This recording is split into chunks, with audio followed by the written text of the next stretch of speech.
Merci d'avoir regardé cette vidéo. Abonnez-vous et partagez-la sur Facebook. À très bientôt pour d'autres vidéos.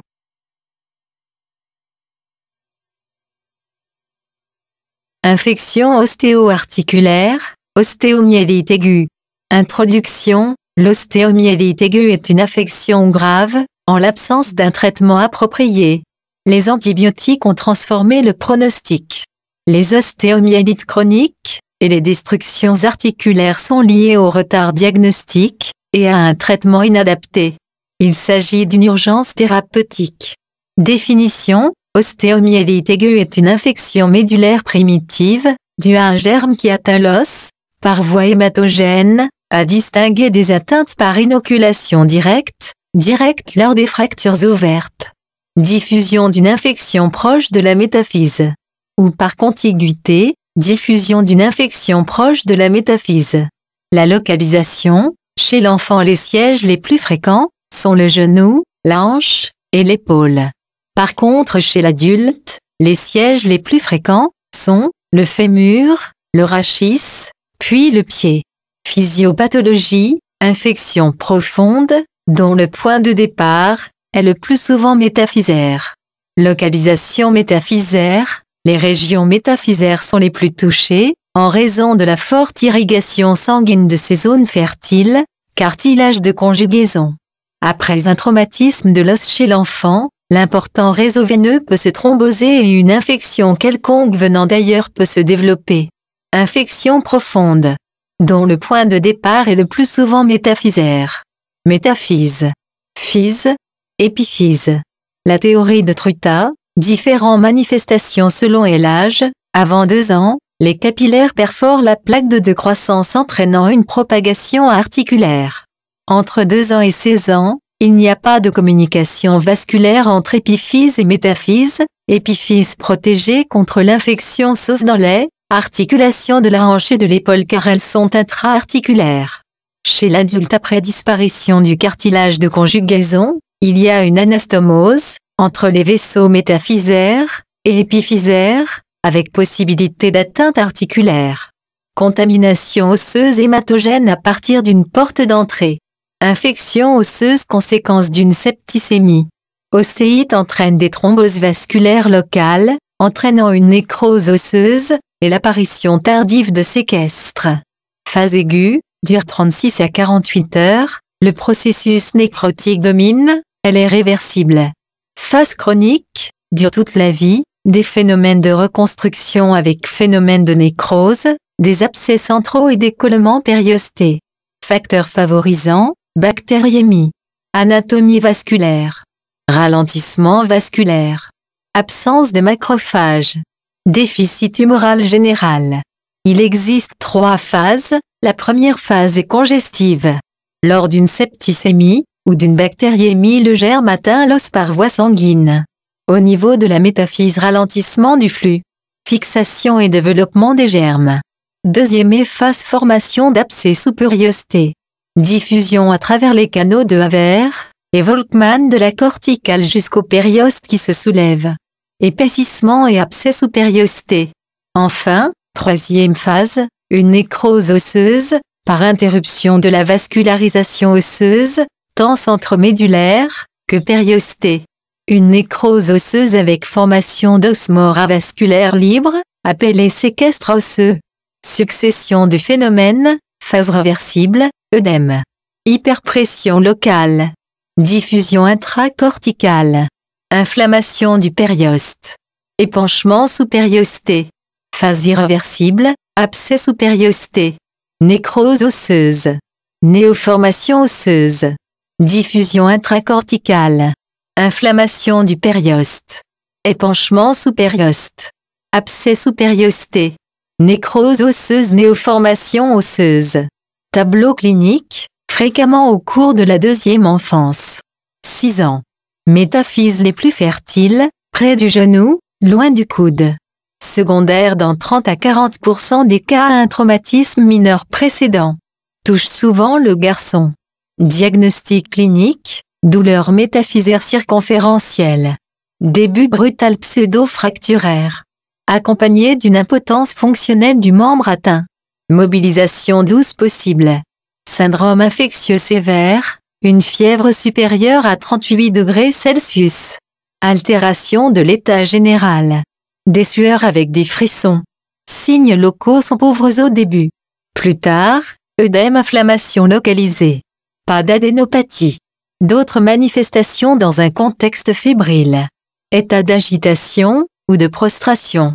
Pseudo-paralysie d'un membre chez le nourrisson, ou le nouveau-né. Convulsions. Boiterie. Rechercher une porte d'entrée, cutanée, urinaire, ORL, pulmonaire, ménagée. Devant toute fièvre chez un enfant, il faut palper les métaphyses fertiles, et mobiliser toutes les articulations. Examen complémentaire, biologique, à visée bactériologique, radiographique, scintigraphie osseuse au technétium 99 méthylène diphosphonate, ou gallium 67. Échographie, IRM, scanner, diagnostic biologique, FANS, une hyperleucocytose polynucléaire neutrophile. CRP, taux normal inférieur 6 mg par litre, elle augmente précocement, dès la 6e heure peut être normale dans 20% des cas. VS, normalement inférieur à 20 mm à la première heure, augmente plus tardivement que la CRP, sa normalisation est plus lente. Hyperfibrinémie. Hémoculture positive. Orosomucoïde, rarement normale. Diagnostic bactériologique, avant tout traitement. Hémoculture, même en l'absence de fièvre, surtout en cas de pic, positive dans 40 à 60% des cas. Ponction métaphysaire, sous anesthésie générale, et contrôle radiographique, un germe est isolé dans 90 à 100% des cas. Autres examens complémentaires, ECBU, prélèvement cutané, l'étude du liquide céphalorachidien, électrophorèse de hémoglobine à la recherche d'une drépanocytose, hémoglobine, S. Bactériologie. Chez le nouveau-né, les germes retrouvés sont staphylocoque doré, gram négative, streptocoque B. Chez l'enfant de moins de 5 ans, les germes les plus fréquents sont staphylocoque doré, streptocoque A, pneumocoque, Haemophilus influenza, Kingella, K.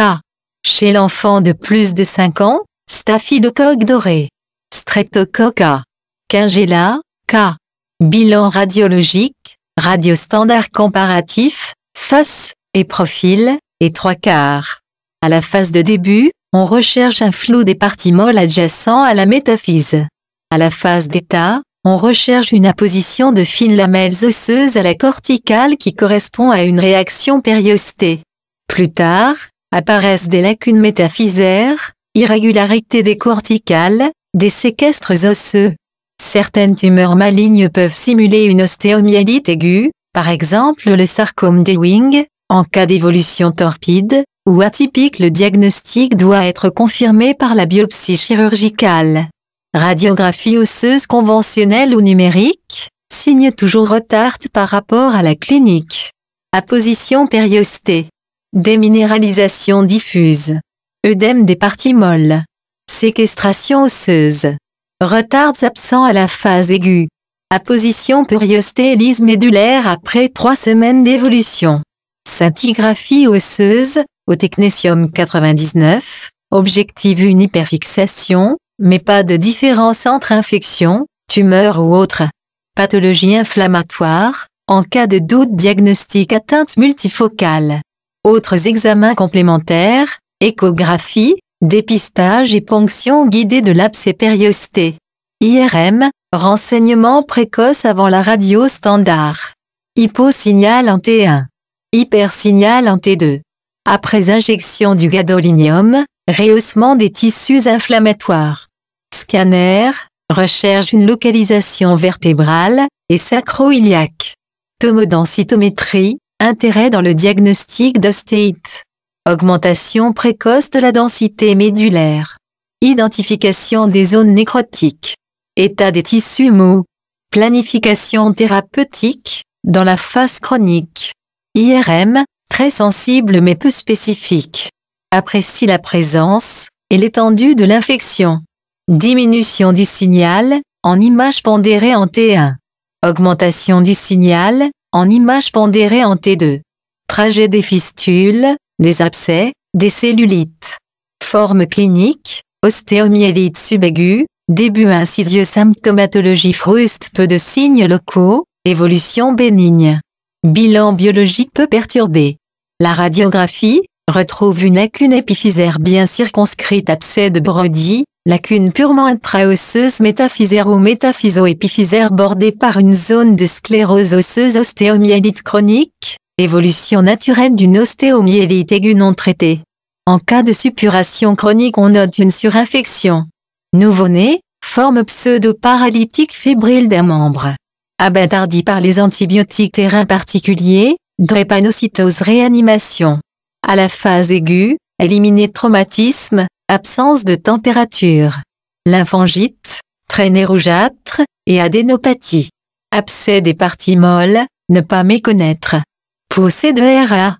Sarcome d'Ewing, biopsie chirurgicale. Urgence thérapeutique, hospitalisation. Immobilisation plâtrée, variable en fonction de l'évolution. Antibiothérapie doit être efficace et précoce. Sensibilité du germe aux antibiotiques, tenir compte pénétration osseuse des antibiotiques. 2 ou 3 antibiotiques bactéricides. Voie parentérale, pendant 2 semaines, puis relais Péros 4 à 6 semaines. Antibiothérapie, en urgence, double antistaphylococcique, monobactérienne dans 3/4 des cas, la durée en général est de 6 semaines, par voie intraveineuse pendant 15 jours en moyenne, puis relais Péros, si l'évolution clinique et biologique paraît favorable. Dès que le germe est identifié, un seul antibiotique. Antibiothérapie, conférence de consensus, avant 3 ans, cefotaxime, 100 mg par kilo, plus phosphomycine, 100 mg par kilo. Ceftazidime si on suspecte le piocyanique. Après 3 ans, pénicilline, M, associé à l'aminoside. Si on suspecte gram négatif, cefotaxime plus aminoside. En cas de patient drépanocytaire, ceftriaxone plus aminoside. Immobilisation, une immobilisation plâtrée des articulations sus et sous-jacentes, pendant 45 jours. Traction dans l'axe du membre, préférée au plâtre pelvipédieux. Effet bénéfique de la mobilisation passive continue sur le cartilage infecté pour certaines localisations, par exemple l'hanche. Chirurgie, n'est pas systématique, sauf en cas de collection purulente. La hanche, ponction, drainage répété, arthrotomie. Le genou, arthroscopie, délavage répété, biopsie synoviale. Évolution, soit favorable, guérison sans apparition de signes radiologiques. Surveillance est uniquement clinique, biologique, diminution de l'AVS, diminution des polynucléaires, absence de lésions radiologiques. Arrêt progressif par palier du traitement. Soit amélioration clinique et biologique, mais avec présence des signes radiologiques. Surveillance. Prolonger le traitement. Soit défavorable, extension des lésions vers la chronicité. Envisager rapidement dès le 3e jour le traitement chirurgical. Évacuation d'abcès sous périostée. Trépanation médulaire. Lavage arthroscopique. Plus tard, sequestrectomie et traitement de la cavité résiduelle. Conclusion, ostéomyélite aiguë, doivent être dépistées et traitées le plus précocement, afin d'éviter des séquelles lourdes sur le plan fonctionnel. Toute douleur osseuse fébrile chez l'enfant, proche du genou, loin du coude est une ostéomyélite aiguë jusqu'à preuve du contraire. De même, une raideur articulaire fébrile est potentiellement une arthrite aiguë infectieuse, et doit bénéficier en urgence de prélèvements à visée bactériologique, et démarrer l'antibiothérapie avant même les résultats. Seule est l'épreuve du temps peut parler de guérison. Merci d'avoir regardé cette vidéo. Abonnez-vous et partagez-la sur Facebook. À très bientôt pour d'autres vidéos.